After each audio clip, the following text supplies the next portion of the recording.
people sell through Facebook. So Okay. it's kind of like the way you would have started like 10 years ago. Yeah. You know, so some of those, they may not know you. So tell us a little bit about like Tacos Lucha. Obviously, you know, we know each other, but these people may not. What was Tacos Lucha? What did you make? What was the food? And yeah, tell us about it. Tacos Lucha was just a basic place for me to cook anything I wanted to. You know, we did from tacos to fucking bao buns to ramen. It was a place for me to just express myself creatively and have a Right, great team and build community and also produce good food, good memorable food that people remember. right. Like, yeah. Yeah, I think that's always an interesting part of your story. It was called Tacos Lucha, but it was never just tacos. Oh, it was never just tacos. It was just tacos is easily approachable. So I think that's why I use that as a platform to do other things, you know? And then when you got there, you're like, oh shit, what the fuck? You guys are making bao buns now? You guys are making Right. homemade ramen? You guys are making bang noodles? Like, what the hell is this? You Yeah. know? That's why I always wanted to change the name from Tacos Lucha to just Lucha. Right. Like, Right. yeah, because And we were just so many things other than just tacos. But I did pride myself in tacos. As you know, right. like Yeah. I tacos mean, is like, it definitely puts you on the map. I think you are still I would say hold the title of like the most viral food.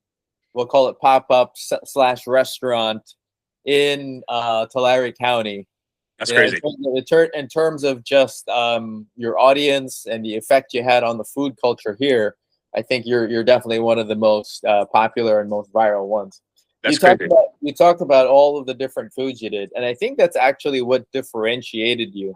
Like, you know, one of the things that we talked about in the documentary that you're in also is that you were actually never doing things easy. Like you were always trying to do things the hard way, I called it, because you did your tortillas handmade when you could have just bought them from the store. You were always trying to introduce like difficult foods like octopus and try to get fresh fish from, you know, your fresh fishmonger. And you were always experimenting with, you know, bringing in grasshoppers and just all types of different things. How important was it to use that to differentiate what you were doing? How important was that? Yeah. To me, it was just honestly a way to express myself and push the limits of how far we can go. You know, introduce people to new flavors, new textures, new techniques in cooking, everything that is literally, man, I don't even know how to fucking say it, dude. Because to me, like, it was just my creative outlet, dude. Like, I just want to see how far I could push the envelope and then change people and introduce people to new flavors, new textures, everything that people might be missing in life, but still didn't realize or were scared to try. Like even now, like even at my kitchen now, people are still scared to try different flavors. And it's like, it's okay. You're not going to get hurt. Like Anthony Bourdain said, eat the warm oyster. What's the worst that can happen? You might get a little bit of runs, you know, that's it. That's all that was. One of the things I always notice about you is you built a really tight community around what you did.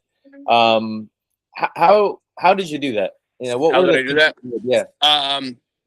Allowed myself to let other people in. You know, that's the thing with a lot of restaurant owners, a lot of entrepreneurs. They're scared to let people in. It's okay to have a community around you. It's okay to let people in. Like it's not everything has to be controlled by you. You can do that, but how successful would you be, or would I be, if I just try to do everything myself? It's not going to happen. Can't be an army of one. It's a community. A restaurant and food is people that come together and gather and enjoy a meal. I mean, the meal. Look at the Last Supper. Brings everybody together. You know, so it's like food. I just use the base to bring everybody together, and community is very strong. Like I couldn't do half the shit I did if it wasn't for you, if it wasn't for my team, if it wasn't for, you know, the people that gave me the opportunity to create my craft in their location. You know, we got Art Bro, like where we started in Art Bro at the cellar door. You know, I wouldn't be where I was if it wasn't for the community that I established around me and the people I allowed to come in. Right. That's what I definitely notice about you. Like you were never afraid to like collaborate with people. You were never afraid to like bring people into your kitchen, show them your recipes. Like it almost felt like you didn't really keep any secrets.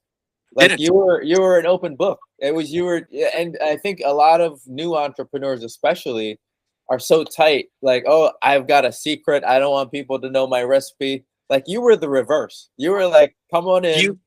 Do you remember when they tried to buy my ramen noodle recipe? And Right, this guy right, was right, offering me a bunch of money, and the noodle recipe was written on the door. right. All he had to all he had to do was turn around, and he would have seen my recipe and made my noodle. Right, It's right, like I'm not going to sell you something that's like there's no properties in that. Like people say like, right, oh, you made this dish and that's it. It's your signature. No, no, dude. Anybody can make it. Like it's easy.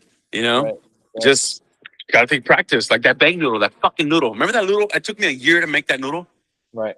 and it was Yeah, fuck, dude. You know, I have no yeah. one to teach me that. I just trial and error, dog. Yeah, yeah, you got on a lot of YouTube trial and error. I know because I tasted a bunch of them, and I kind Yeah, of tell you my piece. Like the first couple ones were like too hard and chewy. yeah, they were tough, And and then a yeah, year later, now it's just a flawless noodle. You know? yeah, like you were never afraid to experiment, and you were never really afraid to to fail either. Like you No, would serve some stuff, and sometimes it didn't work out too well, but it was never something you were afraid of to no, no. like experiment and make a mistake. No, I Which love failing. I think failing is the best thing that you can do. And you have to learn to fail because once you hit failure, there's only one way to go, and that's up. You got to try everything and fail over. I mean, I failed so many times, you know? yeah, Like when we first opened Tacos Lucha, I remember laying out on the front bench, just laying there staring at the sky. Like, was this a good idea? You right, know, there's nobody here. I have payroll to do. I have no customers. I have a fridge full of food that no one's buying. You right, know, I right, I think failure is you should be welcome to failure. Failure is the yeah. best thing for anybody. I remember, and I think people will be interested to know how it all started out, like the very first spot you popped up. And I remember it because I went there. Yeah, Goshen at the Yeah, fucking gas station. right. And it was just your flat top and like tortillas and like some meat.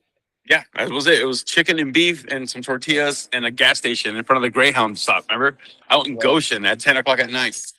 Like it was Yeah. just, my stepfather bought me the grill. I bought some carne asada and some chicken and started going from there and just started building it and then just throwing myself out there, not being scared to hear the word no. I think that's where art, bro. Like I was like, yo, let me get in there. No, let me do this. You know, like what's the worst that can happen? You say no, okay, whatever. I go to the next person. Fear is something you can't have when you're trying to be an entrepreneur.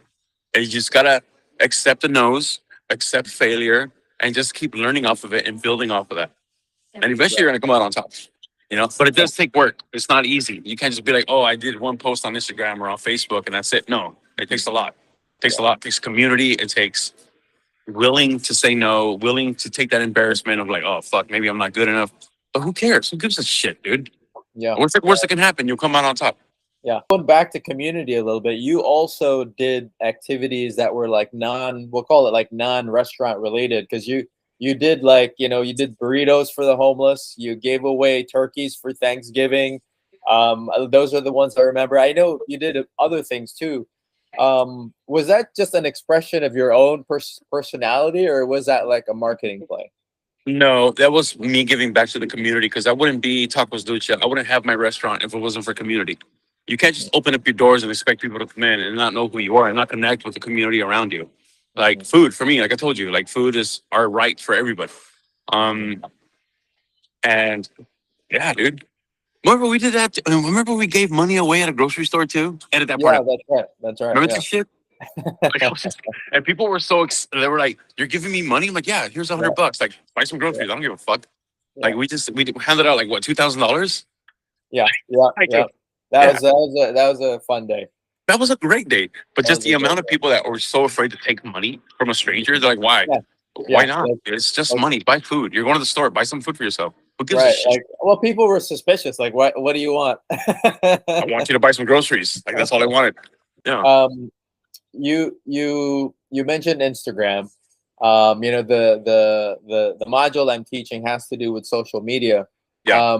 How did you how did we really utilize Instagram and social media to get the word out? And what are some things do you think that are key on the social media?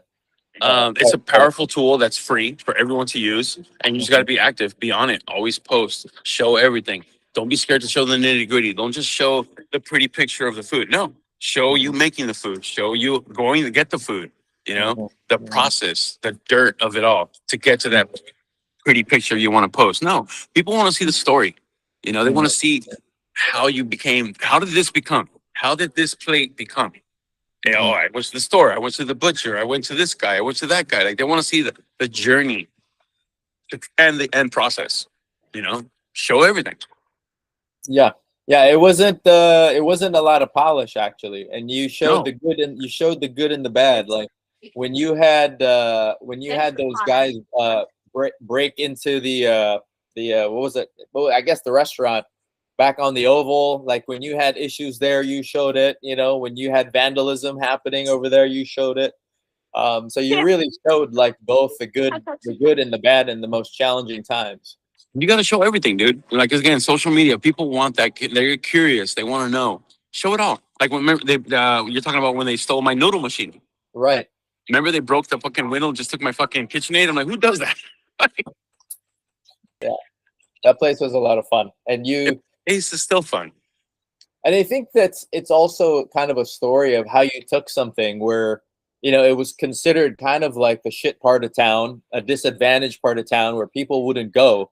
But I mean, you had like grandmas going there for lunch and like people from downtown in their ties, you know, We had going. judges, we had cops. We did the first night of America at Oval Park. Remember that shit was canceled? Yeah. And we put it together and we did it. Like we did that. It Like, was a party. That's historic. Okay. That's literally historic. Yeah, so you made something that was considered nothing into something, you know, and I think that's ultimately the entrepreneur's journey, right? Like to see something where other people don't see it. Exactly. Chase your dream. Don't take no for an answer, and learn to fail and learn to love it. Learn to love to fail. I think that's the best advice, and I still do that. Yeah. I still fail all the time. Like fuck it. What's the worst that can happen? Oh well, a little bit of stress, and then I'm over it. Right. Well, Chef, I think that's a great place to end it. Thanks for you know, giving us your bits of wisdom here. So right now, what kinds of things are you doing out there in Boston? So here I'm executive chef at a spot in South Boston, and then back to failing. I'm starting a thing called AbLib out here with another chef of mine. We just got another guy from a Michelin-starred restaurant out in Miami who's joined our team as a front of house, and we're starting a pop-up. And same thing as Tacos Lucha, start all over again. Unless baby mama gives me the kids and I go back home, then Tacos Lucha fires up again. This is the end goal. Like I'd rather go make tacos and chill than fucking make fancy food, you know? That's true. That's true. But in the meantime, we wish you the best of luck. Good seeing you, brother. Good seeing you, Papa. Love you.